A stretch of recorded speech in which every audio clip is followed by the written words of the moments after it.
Toby Toby Trucks and Trouble Part 4. Toby takes the road. While Percy was away, Terence had done all the shunting in the yard. Adaptable, he boasted. That's what my owner says I am. Go anywhere, do anything, that's me. You take my advice and scrap your rails. Broaden your outlook like me. Pooh, said Percy. Me plow a field. I prefer to stay on my rails, thank you. Steam engines did plow. Once upon a time, Terence chuckled, and ran on roads. The engines remembered Trevor, and had to admit that Terence was right.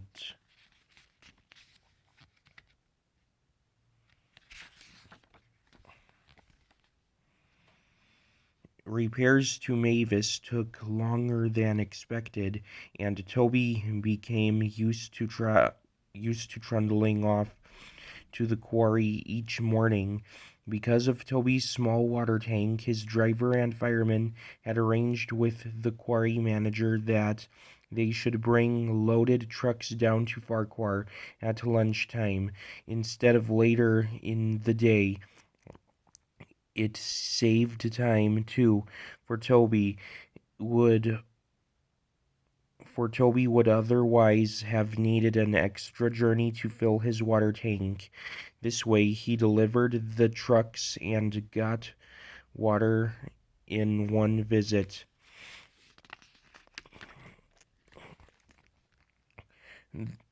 Time passed and the weather became colder, with hard frosts during the night. They didn't worry Toby. His fire kept him nice and warm, and he puffed happily to and fro, arranging the trucks, taking them down to the yard, and bringing back empty ones. One night it was particularly cold. The ground froze solid, and even Toby felt chilly. Brrr, he shivered as he left the shed and set out. Light engine along the line towards the quarry. When the ground freezes, it swells. At the road crossing where Mavis had had her accident, the frost had swollen earth in the ruts beside the rails, so much that Toby's wheels were lifted clean off the track. There was a crunching noise, a rumbling, and Toby began to shudder. He was horrified. "Ooh!" he exclaimed. "What's happening?" "The line here curves away towards the quarry. But Toby, with no rails to guide his wheels round, simply went straight on. Toby was not going fast. "Whoa there, Toby," said his driver at once, and put on the brakes as hard as he dared. Shakily, Toby came to a stop with all six wheels firmly on the roadway. "Oh dear," he said, looking at the grass verge in front of him. "Now what?" His fireman jumped down. "No problem," he said. "With care we can have you back on the rails in no time." "I don't see how," said Toby sadly.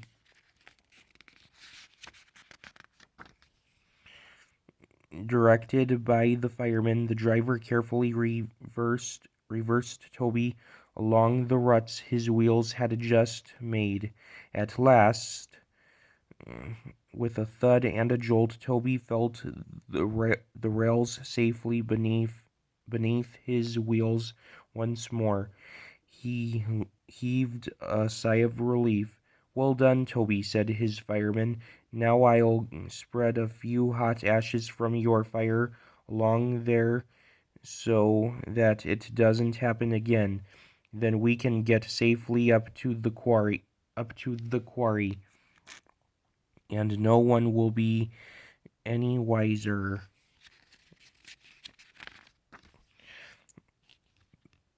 But they reckoned without the fat controller. When Mavis was home after being mended, he came to see the engines. "What's this I hear, Toby?" he asked, trying to be a traction engine. Were you? Toby blushed, but the fat controller wasn't cross. Toby told him about Terence. The fat controller laughed. If I were you, Toby, if I were you, he said, I should leave the roads to what they were made for. You stay on the rails. You will find them much more comfortable. Toby the tram engine was quick to agree. The end.